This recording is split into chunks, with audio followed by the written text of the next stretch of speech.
Dea dokter. Ibu Dea ya, usianya berapa Ibu? 30 dok. 30 tahun. Baik. Ibu, jadi hari ini saya akan melakukan identifikasi untuk faktor risiko dan juga screening kesehatan Ibu ya.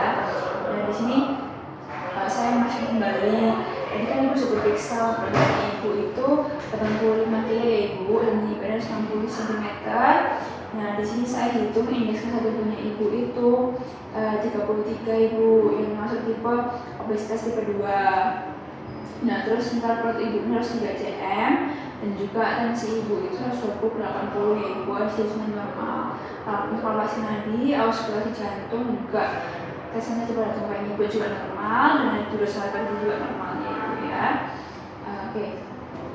Sebelumnya apakah Ibu ada riwayat penyakit tidak menular di keluarga yang bisa keturunan seperti hipertensi maupun ada diabetes, atau juga di keluarga Ibu juga ada yang mengalami hal yang sama seperti obesitas gitu Ibu?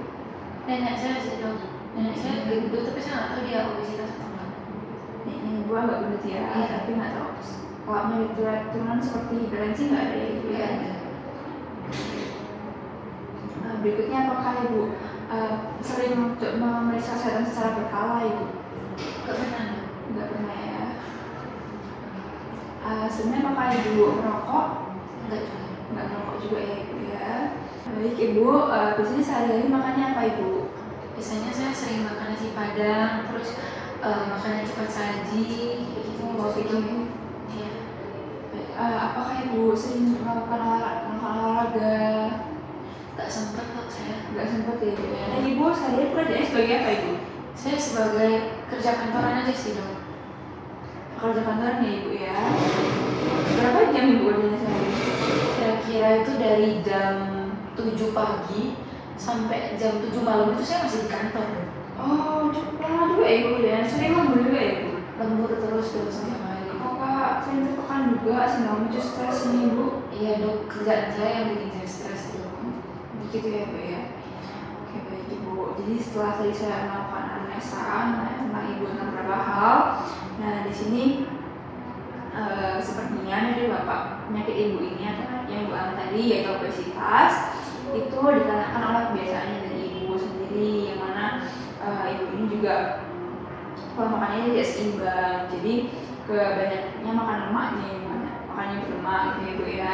Juga nggak jarang olahraga karena nggak sempat juga, dan juga Ibu mengalami stres juga ya Ibu ya karena pekerjaan Ibu.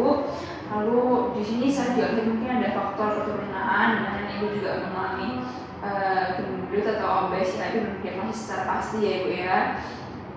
Oke bagi Ibu, jadi selanjutnya saya akan melakukan diagnosis dari stage of change yang Ibu alami. Di sini kan tadi berkait penyakit yang Ibu alami juga kaitan dengan gaya pola hidup Ibu ya.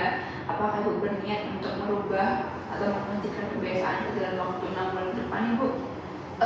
Ada sih dok. Ada Ibu ya. Pengen sih saya. Berarti ada niatnya ya. Oke baik. Lalu berikutnya apakah dalam 1 bulan ke depan Ibu sudah memiliki rencana hal-hal kecil untuk menghentikan kebiasaan itu seperti membawa pola makan Ibu gitu? Belum ada ya kalau rencana itu ya. Terus lalu apakah selama ini Ibu sudah pernah berusaha untuk menghentikan kebiasaan itu seperti membawa pola makan, olahraga? Belum pernah dok saya. Belum ya Ibu? Belum ya Ibu ya.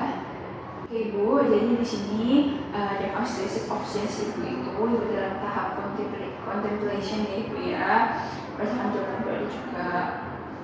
Nah lalu di sini yang bisa saya sarankan untuk Ibu adalah yang pertama mengecek kesehatan berkala Ibu. Jadi minimal 1 bulan sekali Ibu juga harus mengecek apakah diagnosa Ibu sesuai dan Ibu juga sesuai gitu ya Ibu ya.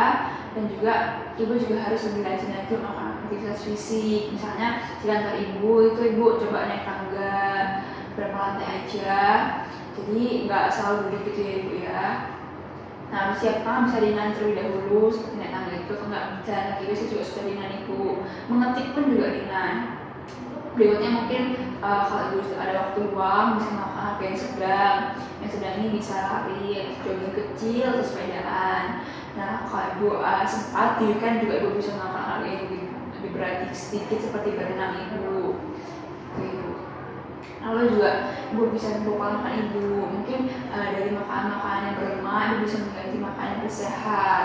Ibu bisa makan salad atau mengganti karbohidrat Ibu dengan jagung atau buah-buahan ya ibu ya. Lalu juga lebih banyak makan yang berprotein seperti daging ayam, lebih ke bagian dadanya ya ibu ya. Lalu juga bisa mengkonsumsi buah-buahan ya ibu. Mungkin kalau malam ibu bisa mengubah makanan itu menjadi buah gitu ibu ya. Dan juga kalau misalnya ibu pengen nyemil, gimana juga dengan cemilan sehat, kalau nanti buah juga bisa ya ibu ya.